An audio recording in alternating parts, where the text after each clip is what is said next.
सरकार है वो हमारे साथ हमको और पिछड़पन होने के लिए यह कार्य कर रही है। तो ये जो है कहने की बात नहीं है। हम सरकार से अनुरोध करेंगे कि हमें कीड़ा मकोड़ा ना समझे, हम कीड़े मकोड़े नहीं हैं, हमारे पास वोटिंग राइट्स हैं। सही कह रहे हैं कि बल प्रयोग नहीं, वो हमें जान से मारना चाहती थी, वो तो हम लोग बच गए, वो तो हमें मारने के लिए आई थी ना। फोर्स से घिरे रहते हैं, उनके साथ कौन धक्का मुक्की करेगा? वो आईपीएस हैं, वो ऐसा ही 10-20 फोर्स से घिरे रहते हैं, उनके साथ कौन धक्का मुक्की करेगा? और सुन लीजिए, एक मिनट मैं बता रहा हूँ, पैर हाथ जोड़ रहे हैं। आप लोगों को क्लिप नहीं दिख रहा है, देखिए किनको क्लिप नहीं दिख रहा है, मैं दिखाता हूँ।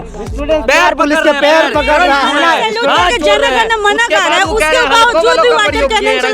आयोग के चेयरमैन कहते हैं कि मेधावी छात्रों के साथ हम अन्याय नहीं होने देंगे। अरे मेधावी छात्रों के साथ ही तो आप अन्याय कर रहे हैं। लाठीचार्ज नहीं, वाटर कैनन चला के लाठीचार्ज किया गया है। मैम क्या बताएं, हमें तो लग ही नहीं रहा कि हम स्वतंत्र भारत में हैं। हमें तो लग रहा है हम उपनिवेशकालीन भारत में। ये बिहार की पुलिस नहीं है, ब्रिटानिया पुलिस है। जब ये बताइए, सुप्रीम कोर्ट ने ऑलरेडी पहले 5 जजों की बेंच की ये निर्णय है, वर्डिक्ट है कि खेल के बीच में खेला का नियम नहीं बदल सकता है। तो जब नियम नहीं बदल सकता है तो आप ये बताइए कि बीच प्रक्रिया में आप कह रहे हैं कि हम स्केलिंग की प्रक्रिया लागू करेंगे, ये कहाँ से उचित है? कि झुक कर खड़ा हुआ मैं, फिर से झुकने का शौक नहीं, झुक कर खड़ा हुआ मैं, फिर से झुकने का शौक नहीं, खुद को हाथों रचा स्वयं को, तुमसे मिटने का खौफ नहीं, खुद को रचा स्वयं को, तुमसे मिटने का खौफ नहीं। संघर्षों की भट्टी में तुम जब जब मुझको झोंकोगे तब कर सोना बनूंगा मैं, तब कर सोना बनूंगा मैं। तुम मुझको कब तक रोकोगे? री एग्जाम देना पड़ेगा आपको, री एग्जाम ही मांगे। लोग का बस एक ही कहना, एक ही मांग है, री एग्जाम और दूसरा कुछ नहीं चाहिए। जब देश में इलेक्शन हो सकता है फेयर, तो एग्जाम फेयर क्यों नहीं हो सकता? इन लोग से एक एग्जाम नहीं संभलता। ये इतना नोटिफिकेशन निकाल देती है। हम लोग ने एक नहीं 22 साक्ष्य दिखाए, एक भी साक्ष्य को मानने को तैयार नहीं है। ये नीतीश सरकार का फेलियर है मैम। वो नीतीश सरकार चीजों को, बच्चों को कुछ समझ ही नहीं रही है। बच्चों को वो समझ लिए टेररिस्ट। अभी तो ली अंगड़ाई है, आगे और लड़ाई है। Welcome back to TFC media. आज हम आए हैं गांधी विहार, जहाँ स्टूडेंट का प्रोटेस्ट चल रहा है BPSC एग्ज़ाम को लेकर। तो आइए आज स्टूडेंट से जानते हैं कि क्या मांग लेकर वो यहाँ एकत्रित हुए हैं। क्या मांग लेकर आप यहाँ एकत्रित हुए हैं? देखिए मैम, डे फर्स्ट से हम लोग को आंदोलन में झोंका जा रहा है। ज़बरदस्ती हम लोग पढ़ने वाले छात्र हैं, लेकिन इस ठंड में हम लोग को रोड पे लाया जा रहा है।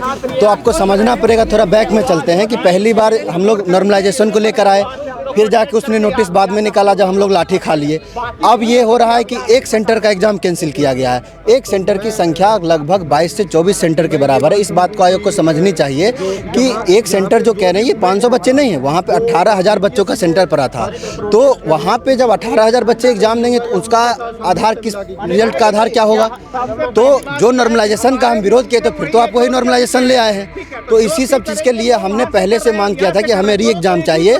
तो इसीलिए आयोग हमारी अपने मनमानी के लिए हमको नहीं मान रहा है। तो इसलिए हम लोग आज रोड पे आए हैं और कंटिन्यू रहेंगे जब तक मांग हमारी मान नहीं ली जाती है। एक ही मांग है, री एग्जाम हो, सभी बच्चों का हो। कुछ छात्र छात्राएं ये कह रहे हैं कि सिर्फ एक ही सेंटर पर धांधली नहीं हुई है, और भी कई सारे सेंटर है बिहार के जहाँ पर धांधली हुई। क्या कहेंगे आप इस पूरे मुद्दे पर? देखिए मैम, इसमें तो आज जितने आरोप लगे हैं, ये आरोप तो आयोग के अध्यक्ष को आके जवाब देना चाहिए ना, कि भाई 911 सेंटर थे या 913 सेंटर थे। तो आप सभी का CCTV फुटेज लेके सामने ला दीजिए कि भाई आरोप बच्चे लगा रहे हैं, तो प्रूफ वो हम कहाँ से देंगे? हम तो मोबाइल लेके नहीं गए।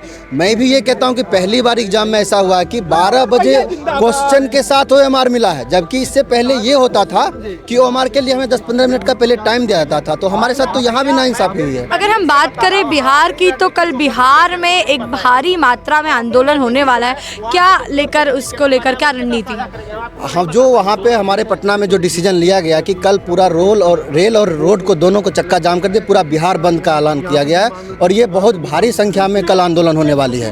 आप क्या कहेंगे इस ठंड में, जहां आपको पढ़ाई करनी चाहिए, वहां आपको सड़क पर उतरकर आंदोलन करना पड़ा? मैम, सबसे बड़ी बात है कि ये आयोग की नाकामयाबी है, और आयोग डे फर्स्ट से एग्ज़ाम लेने के रवैया में वो नहीं था।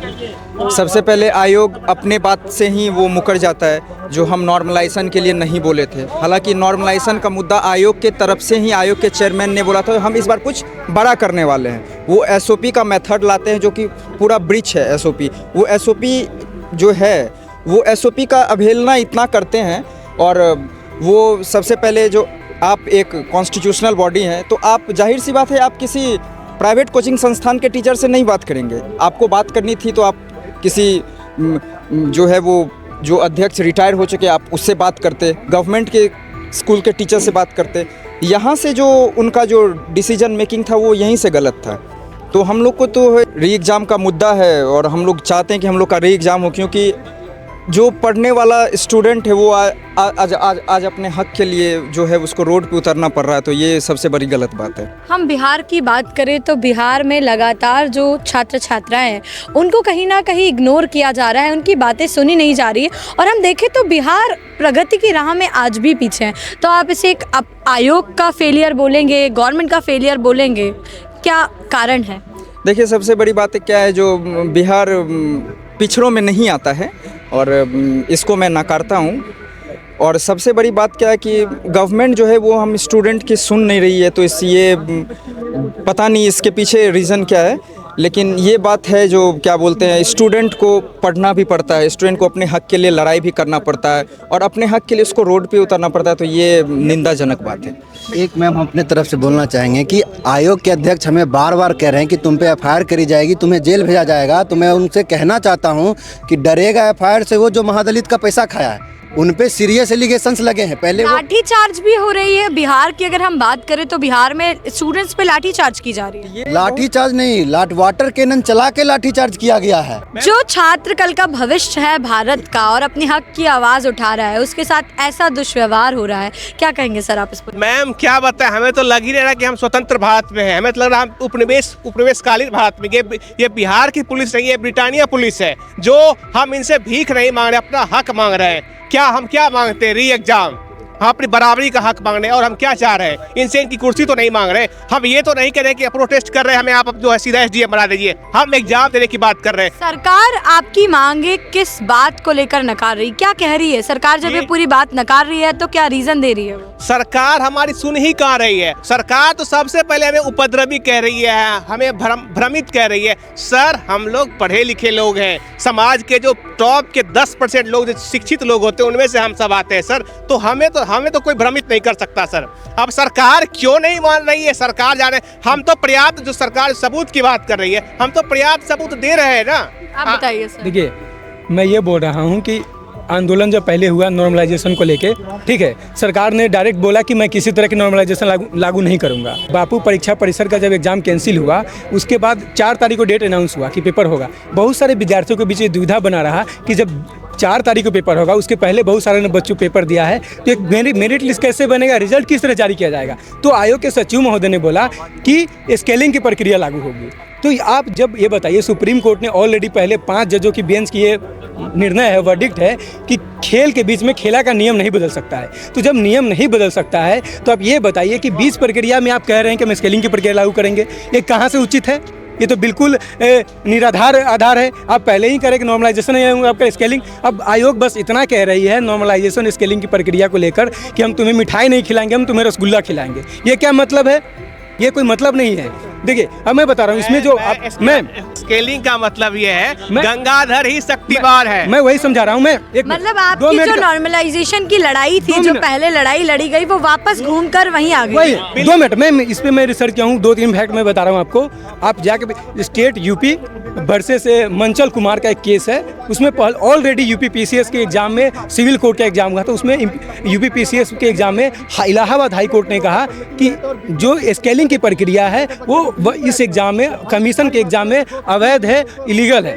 तो उसके बाद भी आयोग लागू कर रही है, ये कहीं से भी सही नहीं है, ठीक है। और दूसरी बात, आयोग को लग रहा है कि विद्यार्थी डर जाएगा, हार जाएगा, झुक जाएगा ये लाठी चार्ज की वजह से और वाटर कैन वजह से। हम हारने वाले नहीं है। मैं कहना चाहता हूँ पटना के दोस्तों के लिए, पटना के दोस्तों का आह्वान है, हरिवंश रावत जी के कविता पढ़ना चाहता हूँ उन लोगों के लिए कि झुक झुक कर खड़ा हुआ मैं, फिर से झुकने का शौक नहीं। झुक झुक कर खड़ा हुआ मैं, फिर से झुकने का शौक नहीं। खुद को हाथों रचा स्वयं को, तुमसे मिटने का खौफ नहीं। खुद को रचा स्वयं को, तुमसे मिटने का खौफ नहीं। संघर्षों की भट्टी में तुम जब जब मुझको झोंकोगे, तब कर सोना बनूंगा मैं, तब कर सोना बनूंगा मैं। तुम मुझको कब तक रोकोगे? री एग्जाम देना पड़ेगा आयोग को, री एग्जाम ही मांगे। जब से आयोग नोटिफिकेशन निकाली है, तब से आयोग जो है हम छात्रों को भ्रमित कर रहे हैं। सबसे नोटिफिकेशन निकालने के बाद ही जो है ये लोग फॉर्म तो प्राइवेट कोचिंग से मिल रहे हैं, पहली बात, ठीक है। प्राइवेट कोचिंग से सबको बुला के मिल रही है। भाई क्यों मिल रही है? नॉर्मलाइजेशन के मुद्दे पे हम छात्र एग्जाम देंगे ना मैम, प्राइवेट कोचिंग क्यों मिलेंगे? उसके बाद जो है एक पर्टिकुलर प्राइवेट कोचिंग वाले से मिल रहे हैं, ठीक है। उसके बाद जब हम लोग प्रोटेस्ट करते हैं 3 तारीख को, एक नोटिस आता है उसके बाद हम लोग प्रोटेस्ट कर रहे हैं, तो 6 तारीख को तो शाम में निकाल रहे हैं कि हम नॉर्मलाइजेशन नहीं करेंगे और बोल रहे हैं कि हम नॉर्मलाइजेशन की बात ही कभी नहीं कर रहे हैं, जबकि इनका हर जो इशारा है नॉर्मलाइजेशन की तरफ जा रहा है। हम लोग एग्जाम दे दिए 13 तारीख को। सर तो आप लोगों की जो 13 तारीख को एग्जाम हुआ। 13 तारीख को एग्जाम के दिन जो है, एग्जाम के दौरान 12:38 में सोशल मीडिया पर जो है हमारा प्रश्न पत्र वायरल हो रहा है। एक मीडिया चैनल ये कह रही है कि मुझे कुछ प्रश्न पत्र मिला है, ठीक है, वो मैं मिला के देखूंगा कि क्या ये वही प्रश्न पत्र है। उसके बाद 13 तारीख को शाम में आयोग जो है के जो अध्यक्ष है ये कहते हैं कि हमने कदाचार मुक्त परीक्षा संपन्न किया है। उसके बाद 18 तारीख को जो है आयोग ही एक प्रेस रिलीज नोट जारी करती है, उसमें लिखती है कि पटना में जो बापू परीक्षा केंद्र है, ठीक है, यहाँ जो है 1 बजे से लेकर 1:15 के बीच जो है प्रश्न पत्र सोशल मीडिया पे वायरल हो रहा है। तो इसके आधार पे परीक्षा रद्द कर रहे हैं। ऐसा क्यों कर रहे हैं सर? वो जो बापू परीक्षा केंद्र है वो एक केंद्र नहीं है, वो 3 जिला के बराबर है। वहाँ 18,000 छात्र जो है परीक्षा दे रहे थे। एशिया का सबसे बड़ा वो परीक्षा केंद्र सेंटर है। उसके बाद जो है ये लोग ट्विटर पर सवाल हो रहा है। उसके बाद तरह तरह से हम लोग को प्रताड़ित कर रहे हैं, अलग अलग तरह से। उसके बाद सबसे बड़ी बात जो है, जो छात्र हैं जिनको ये लग रहा है कि मेरा 105 आ रहा है, मेरा 110 आ रहा है, मैं तो सिलेक्टेड हूँ, मैं तो रिजल्ट, मैं प्रोटेस्ट क्यों कर रहा हूँ? अरे भाई एक बात जान लो, कट ऑफ जाएगा 115, तुम क्या करोगे? हाथ मल कर रह जाओगे। मेरा भी मार्क्स 100 से प्लस आ रहा है। ऐसा नहीं है कि मेरा मार्क्स 70-75 आ रहा है। आयोग चेक कर सकती है मेरा मार्कशीट और मुझे जो पूछना है पूछ सकती है। मैं फिर भी प्रोटेस्ट कर रहा हूँ क्योंकि मैं समझता हूँ परीक्षा की पारदर्शिता क्या है। ये सूचना प्रौद्योगिकी का युग है। यहाँ एक केंद्र से दूसरे केंद्र में प्रश्न पत्र जाने में कितना समय लगता है मैम?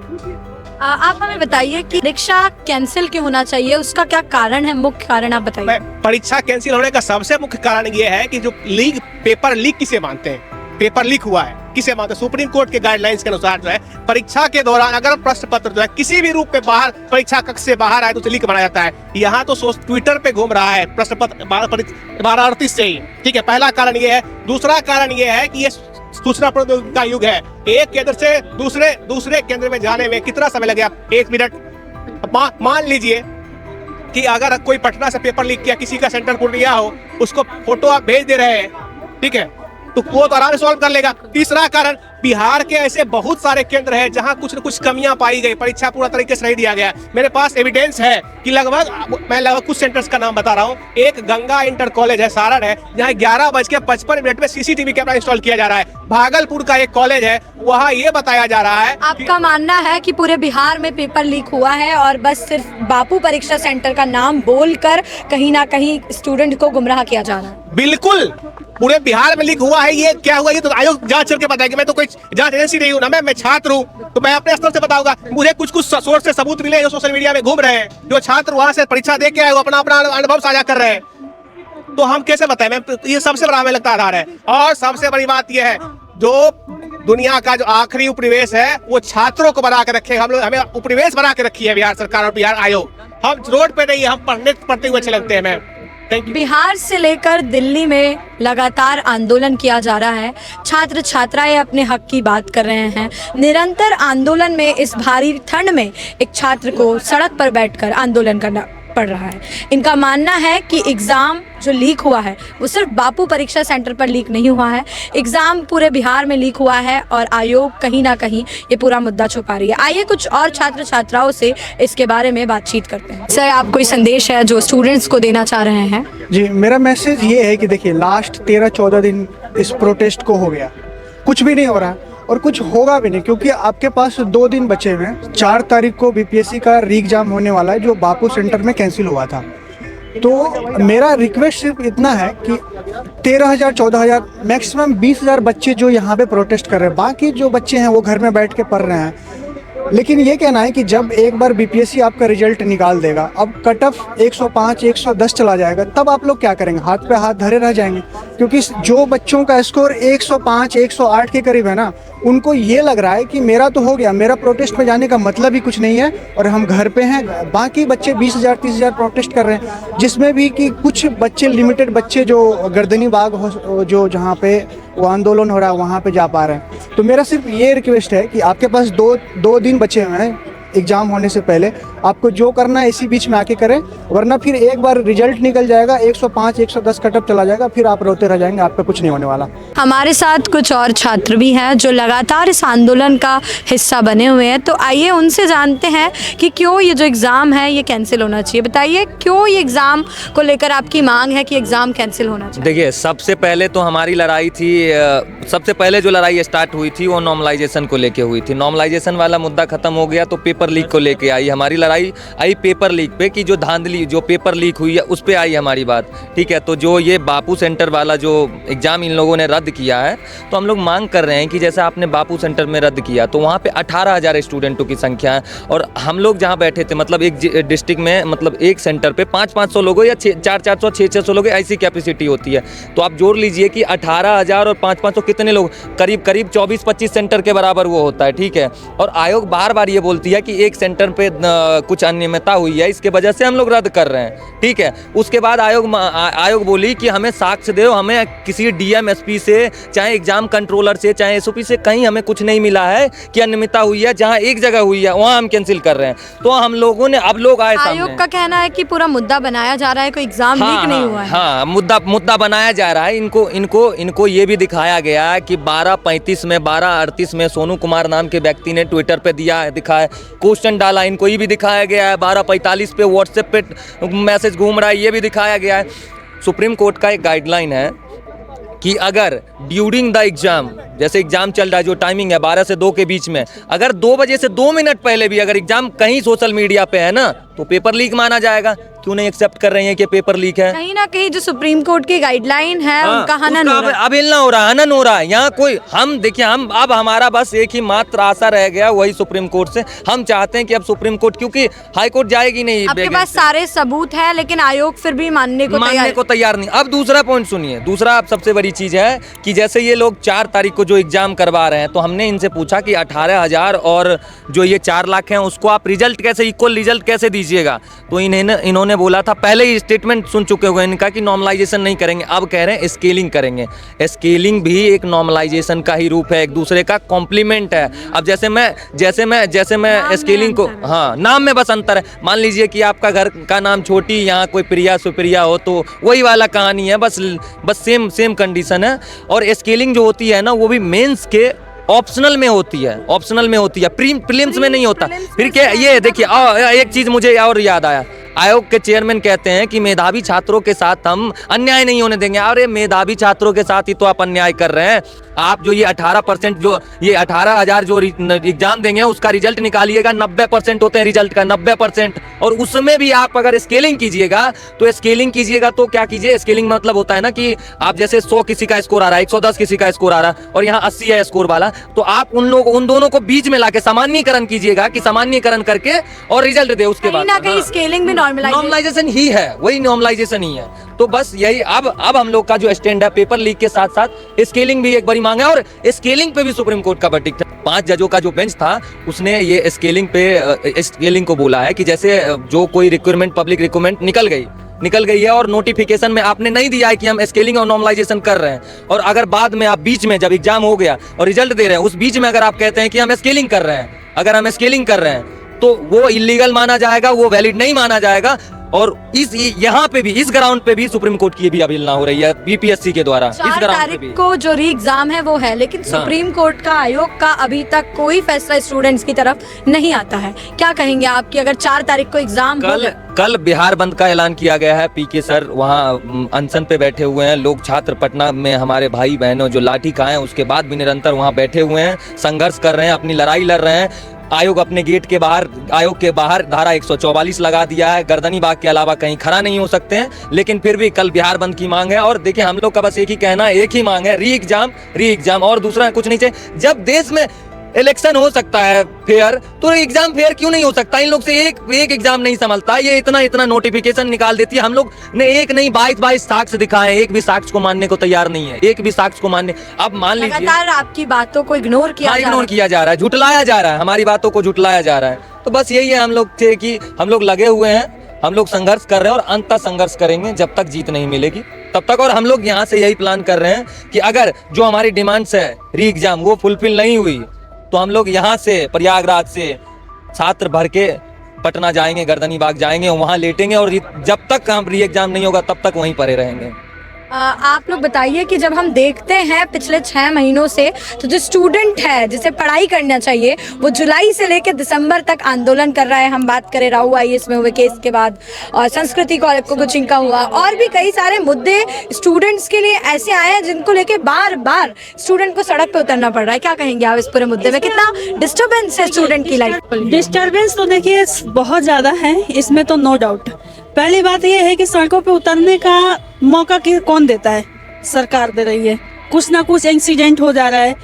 हमारा मेन मुद्दा है वो तो जो भी इंसिडेंट 6 महीना पहले और राहु IAS का वो अलग ही घटना है। दूसरी बात, हमारा मेन मुद्दा है री एग्जाम। सरकार है वो हमारे साथ हमको और पिछड़ापन होने के लिए यह कार्य कर रही है। तो ये जो है कहने की बात नहीं है। हम सरकार से अनुरोध करेंगे कि हमें कीड़ा मकोड़ा ना समझें। हम कीड़े मकोड़े नहीं हैं। हमारे पास वोटिंग राइट्स हैं।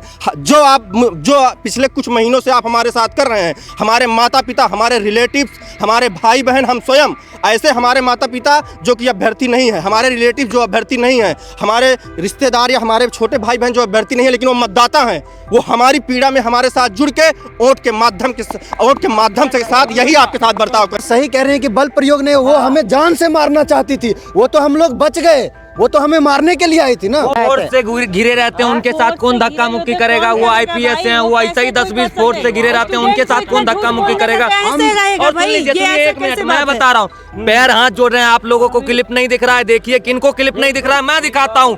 पैर पुलिस के पैर पकड़ रहा है। सर, अगर हम बात करें तो निरंतर जो स्टूडेंट है पिछले 6 महीने से सड़क पे है। अगर हम बात करें UPSC एस्पिरेंट की, तो पहले वो राहु IAS के केस में लगातार 1 महीने आंदोलन किया। उसके बाद हम देखें UP PCS में आंदोलन किया, और अब हम देख रहे हैं BPSC को लेकर लगातार ये दूसरा आंदोलन है। क्या कहेंगे आप इस पूरे मुद्दे पर? ऐसा है मैम कि ये पूरा मुद्दा जो है एग्जाम को लेकर है, री एग्जाम को लेकर है, और जो लड़के मांग कर रहे हैं री एग्जाम की वो जायज़ है। अगर पेपर आउट होता है, और मान लीजिए आउट नहीं, अगर अव्यवस्था के कारण पेपर अगर जो है बच्चों के पास लेट पहुंचती है, और जैसे बापू शिक्षा मतलब जहाँ पे बापू का सेंटर था वहाँ पे, तो ये दुर्भाग्यपूर्ण है कि अगर इस तरह का चीज़ हो रहा है कि प्रशासन का फेलियर है, एडमिनिस्ट्रेशन का फेलियर है, ना कि जो है बच्चों की गलती है। बच्चे तो अपना UP से भी और दिल्ली से भी हर जगह से जो है वहाँ एग्ज़ाम देने के लिए पहुँचे जो है। अब आप एक एग्ज़ाम नहीं करा पा रहे हो ठीक से, तो अगर आप कह रहे हो कि हम री एग्ज़ाम नहीं कराएंगे, दूसरा मतलब पेपर आप लेना चाहते हो, तो पेपर आपका अलग अलग हो जाएगा।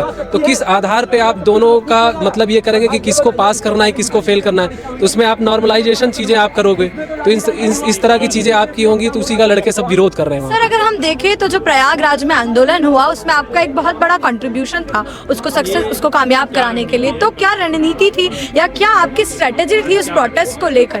मैम ये था कि जैसे दिल्ली के जो मेरे भाई बहन हैं या जो प्रयागराज के भाई बहन हैं, इसमें मैम कोई लीडर नहीं था। सबसे बड़ी बात थी कि हम लोग के मूवमेंट में कोई लीडर नहीं था, तो हम लोग सब भाई बहन एक आपस में अच्छा कोऑर्डिनेशन बना के जो है, चाहे वो दिल्ली के भाई बहन हो चाहे प्रयागराज के, सब ने बड़ी मेहनत की है, और हमने 1 रुपए का चंदा नहीं लगाया था। और हमारा ये था कि हमें 1 डे 1 शिफ्ट चाहिए। हमारे यहाँ सब लीडर थे, सारे भाई मेहनत किए जो है, और सब अपने पास से पैसा लगा के 4 रातें रुकी।